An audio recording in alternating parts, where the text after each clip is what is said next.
Juan de la Rosa, Memorias del último soldado de la Independencia, de Nathaniel Aguirre. Capítulo 21. La gran fazaña del conde de Huaqui.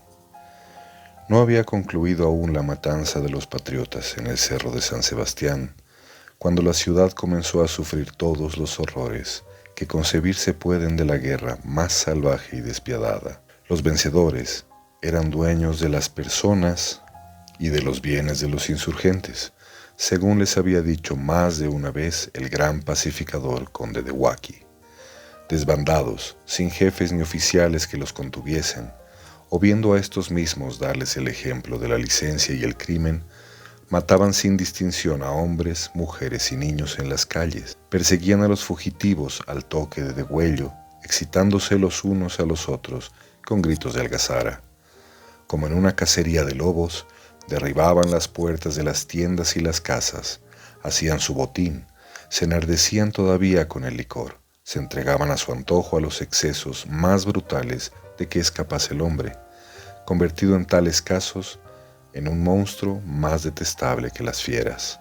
Millares de infelices condenados a muerte y a la deshonra buscaron entonces instintivamente un refugio en los templos y los conventos, pero desgraciadamente la mayor parte de estos asilos sagrados tenían las puertas cerradas, y solo 3 o 4 situados en el centro de la ciudad las abrieron, por último, a los clamores del pueblo desesperado, que ya creía haberse abandonado hasta por Dios.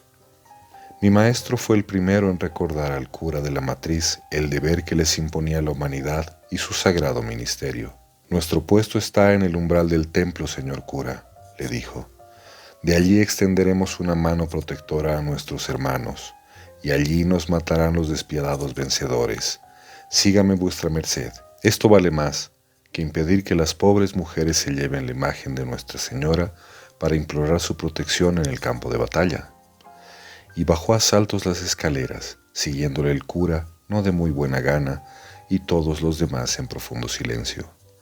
Al salir por la puerta de la torre de la plaza, para tomar enseguida la del templo que se abre a ese lado, vimos detenerse junto al cabildo 3 caballeros. Uno de ellos, que estaba sin sombrero y porfiaba por entrar en la casa, era Antesana. Los otros 2 trataban de impedirlo. Recuerdo muy bien que uno de estos agitaba en lo alto su mano ensangrentada, hablando con calor al prefecto, y creo que debió ser el patriota Córdoba, quien consiguió al cabo reducirlo a buscar un refugio fuera de la ciudad, en lugar de entregarse a una muerte segura desde entonces, en el puesto que él había declarado no poder abandonar. Goyeneche se adelantaba entre tanto a sus tropas, seguido de Cañete, su estado mayor y una pequeña escolta de dragones, para no estorbar, ni indirectamente siquiera, con su presencia, el pillaje a que se entregaban sus soldados, y para posesionarse tranquilamente del alojamiento que le correspondía en la casa de la gobernación, situada a una cuadra de la plaza, en la misma calle de San Juan de Dios, a donde da una de las puertas de la matriz. Tenía esta casa, para más señas, los balcones de madera mejor tallados de aquel tiempo, y un gran portal de piedra, en cuyos anchos pilares se veían en alto relieve 2 mosqueteros con el arma al brazo, a guisa de centinelas, lo que creo necesario recordar aquí de paso, porque me dicen que el nuevo propietario de ella ha destruido esos monumentos dignos de conservarse para sustituirlos con modernas construcciones de estuco, más elegantes a gusto del día, que no es el mío. 2 cuadras antes de llegar a su dicho alojamiento, oyó el señor conde de Huaqui gran tropel de gente en una calle transversal, a su izquierda, y detuvo el fogoso caballo que montaba para requerir la espada. Vio enseguida al llegar corriendo y arremolinarse en la esquina un grupo numeroso de fugitivos del cerro, hombres y mujeres que probablemente querían ganar el asilo en el templo del hospital de San Salvador y que se encontraron a riesgo de caer bajo los sables de la inesperada cabalgata. El conde sintió subírsele la sangre a la cabeza. «¡A ellos! ¡Que no quede uno en esa canalla!», exclamó, y espoleando a su caballo se arrojó sobre los fugitivos, siguiéndole los suyos con los sables levantados. Los pobres fugitivos no podían volver sobre sus pasos, porque tras ellos venían ya numerosos soldados cazándolos a balazos. Algunos siguieron adelante en dirección a las cuadras y no debieron parar hasta las breñas de San Pedro. El mayor número tomó la izquierda, la misma dirección que traía la cabalgata, con esperanza de ganar el asilo sagrado que buscaban en la matriz.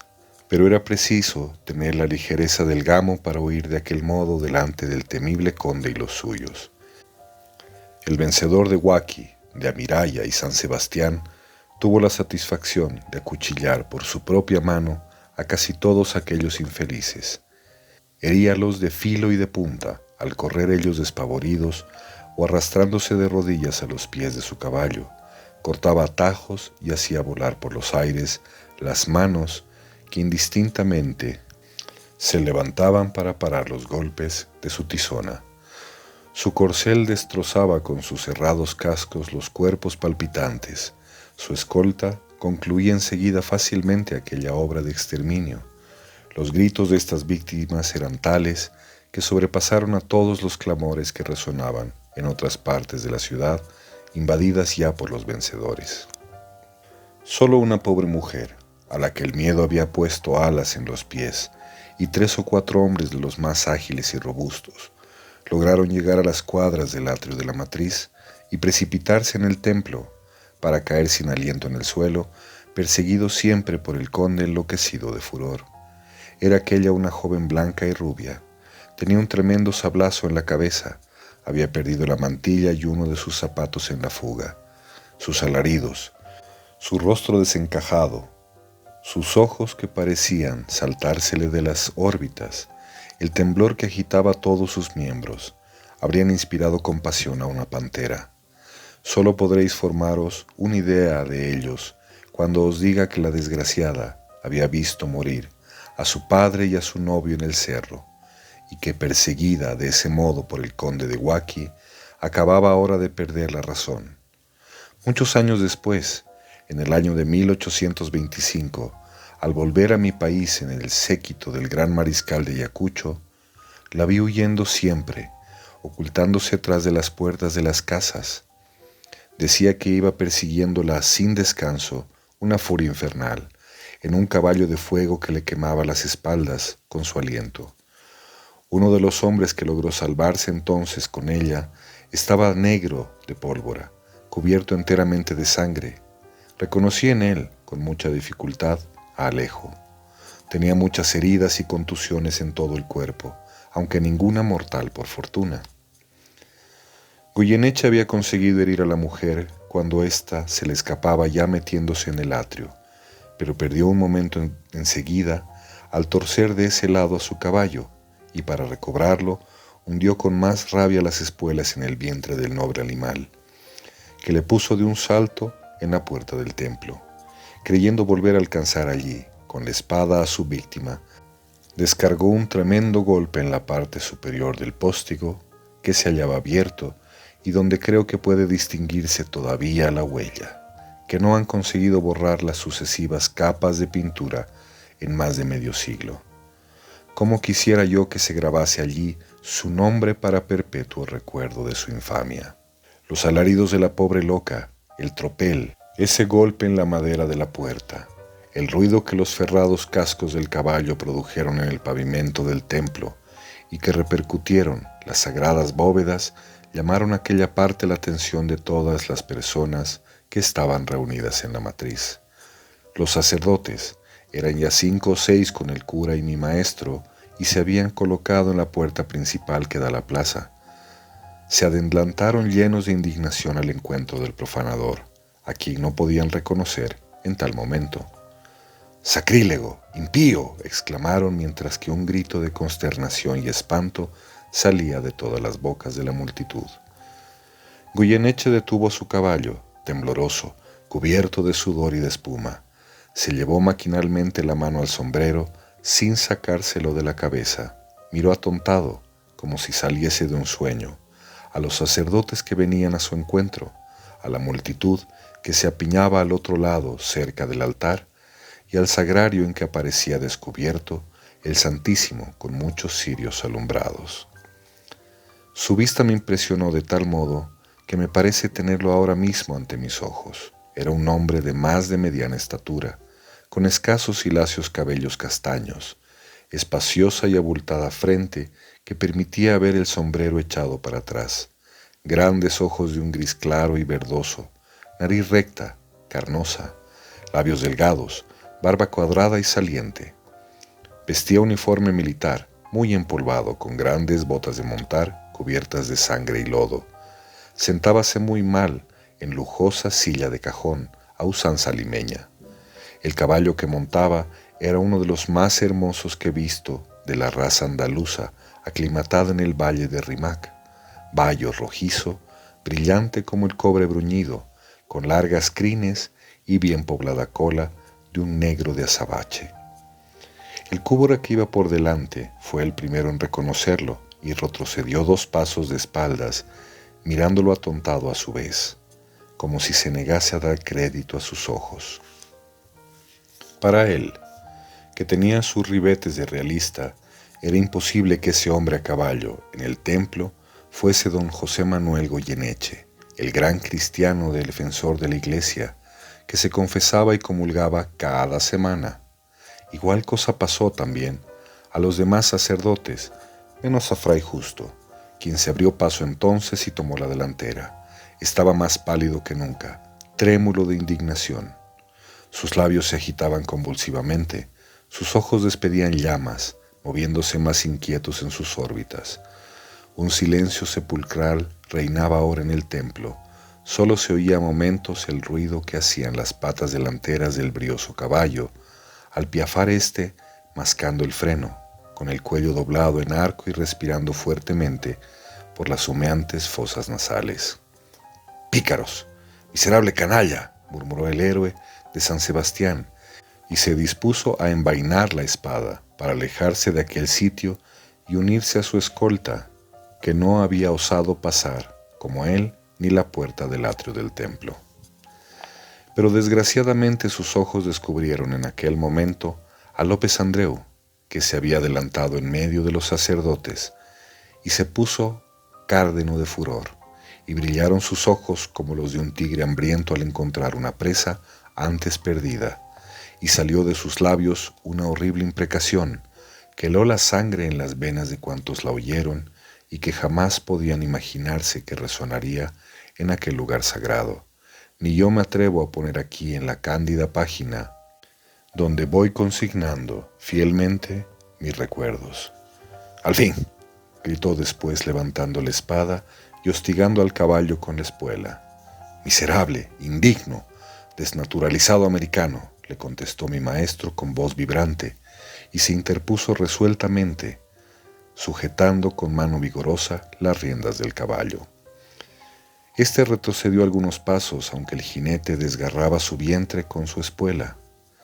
Goyeneche procuró entonces descargar un golpe sobre la cabeza del sacerdote, pero el caballo se levantó sobre sus pies traseros, le hizo perder el equilibrio, soltar la espada que quedó colgando en la dragona y asirse con ambas manos en las crines. El padre no soltaba entre tanto las riendas de que se había apoderado.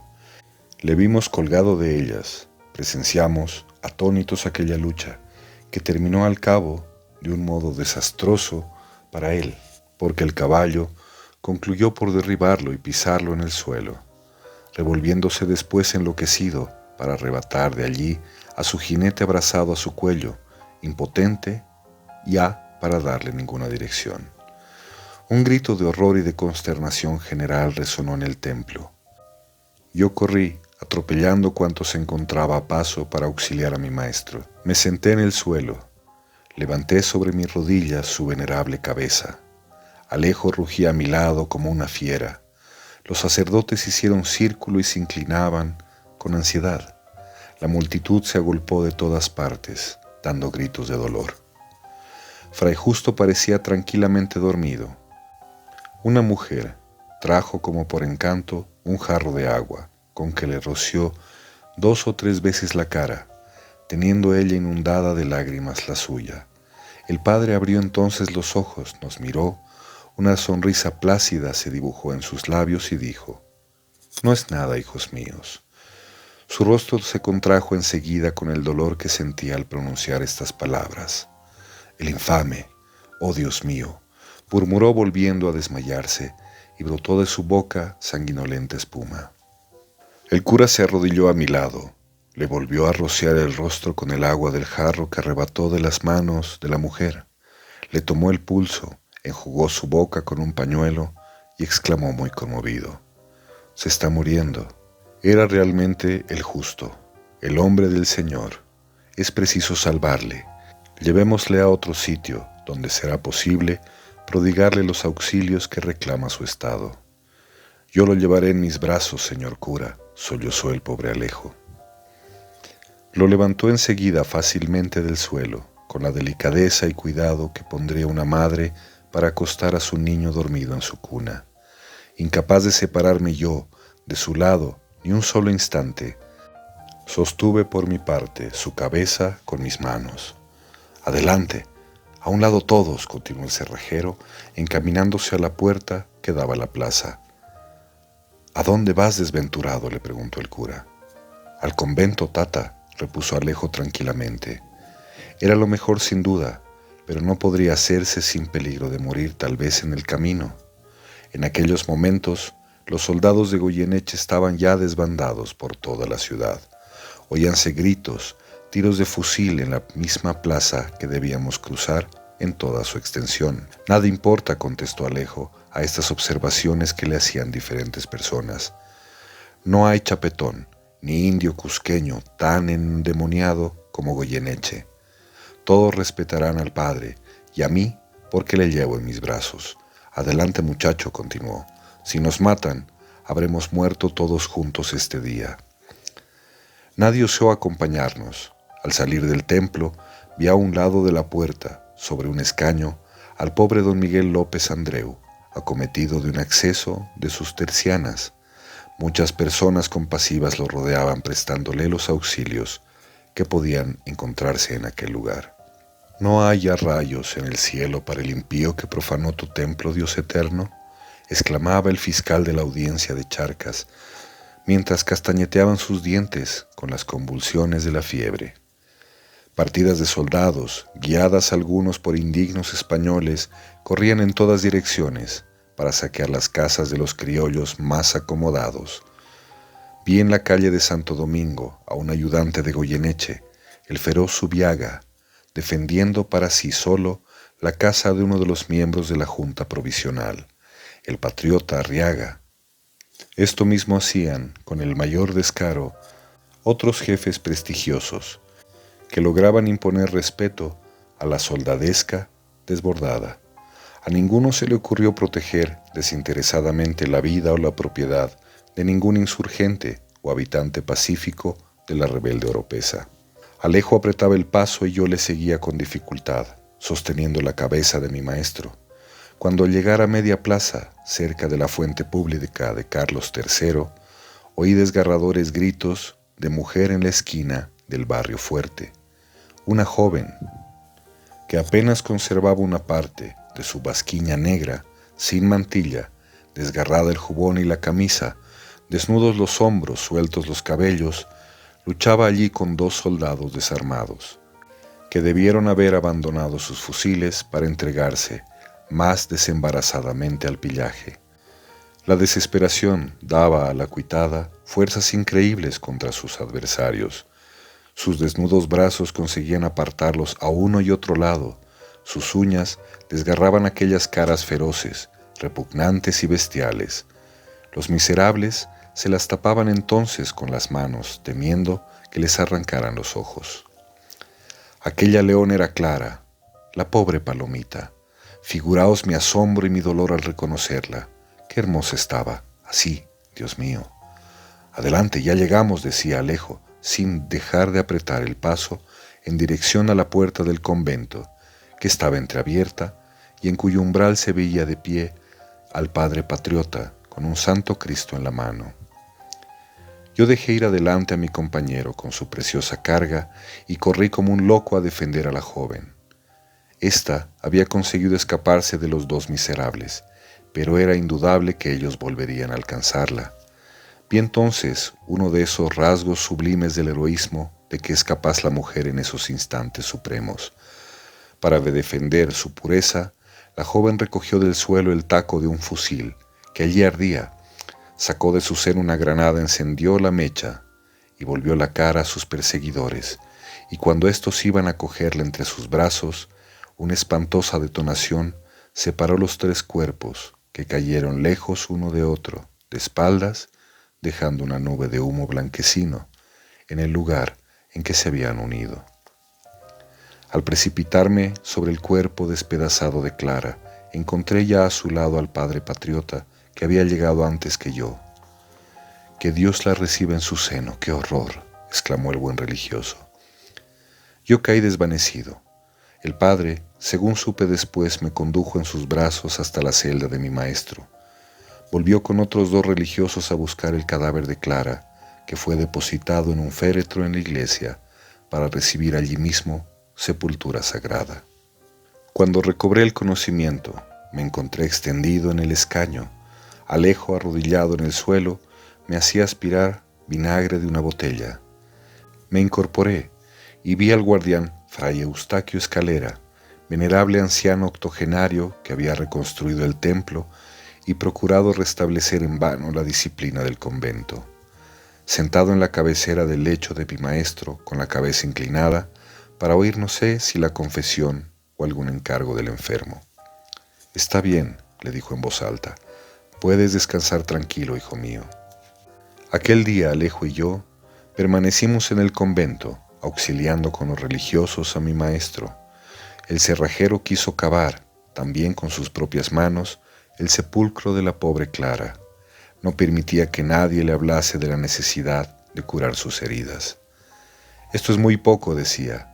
«Yo estoy acostumbrado a morir a bala desde aroma», expresión que ha quedado proverbial entre la gente del pueblo de mi país, aunque nadie sabe quién la usó primero y en qué circunstancias, por lo cual me apresuro a decírselo a todos al presente.